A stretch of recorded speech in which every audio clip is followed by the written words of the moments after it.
Like wealth feels like mission. It feels like it's behind this wall, and there are guards, and like bars and bricks and all the stuff keeping out. That's all imaginary. I'm going to show you why. If you go back to the beginning of time, Adam and Eve in the Garden of Eden, to the mid-1700s, the economic infrastructure of the world was based on agriculture. And we were in the agricultural age. And in the agricultural age, land equaled wealth. What equaled wealth? Land. And the people who own the land own the wealth. Because if you own land, you can raise crops, you could raise cattle, you could mine the precious metals out of the ground. So the people who own the land own the wealth. In fact, the people that own the land, we called them the lords and the ladies. And there were only two classes of people during the agriculture age. There were the very, very wealthy people, there were the very, very poor people. There was no such thing as middle class. Middle class is a fairly new concept. And so, if you own the land, and you were born into a family that owned land, you were born rich. If you were born into a family that didn't own land, you were born poor. And if you were born poor, you lived poor and you died poor. If you were born rich, you lived rich and you died rich. Well, that would have been a pretty tough time to be alive. People didn't even live very long. I mean, 37, 40 was old. Right? 40 now is like a child. Right?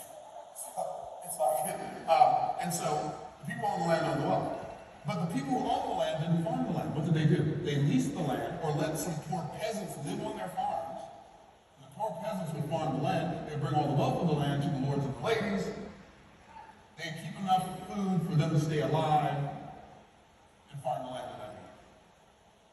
But then, farming the land was hard, so people started getting innovative, and they started making machines.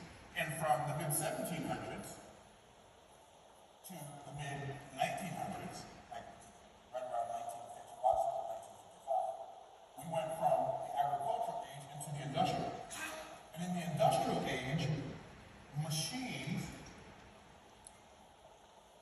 equal wealth. Machines equal wealth. The people who own machines own wealth. In the industrial age, what equal wealth? Machines. What was it? Machines. Word is not equal wealth. It's about to equal. So machines equal wealth. And if you live during the agricultural age, another interesting aspect of that era is change always happened very slowly. Why? Because you had to wait for the gestation period of the land to produce crops or the animals to produce offspring. And so everything took time. Everything was slow. Nobody expected anything to be in a hurry. I mean, I'll track it. But in the industrial age, machines equal wealth. And the people who own the machines own the wealth. And in the industrial age, we created the 40-hour work week. We created labor unions. We manufactured ways to farm the land more efficiently and basically during the industrial age, it was a very permission-based society. So, let's say you are a singer. We got any singers in here? Where are my singers? Okay, cool. So if you thought you could sing in the industrial age, you had to go to a record label that owned the recording equipment, and they had to believe you could sing, because if they didn't think you could sing, it didn't matter if you thought you could sing or not. Right? Well, you don't need a record label anymore. But back then, you needed permission. If you wanted to write a book during the industrial age, you had to go to a publishing company that owned printing presses that could print your book. And if they didn't think you were a good writer, your book wasn't getting published. And let's say I'm working in the factory. I'm doing a really good job running my machine. My boss sees I'm doing a good job running my machine.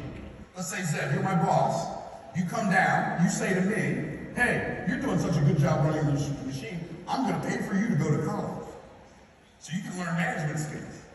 And then, when you graduate from college, now you got to still come to work in the daytime, but you go to college at night, and then when you graduate from college, I'm going to make you a manager, and you won't have to run this machine anymore. You can manage all the people in the factory who run the machine. And guess what I went home and told my children?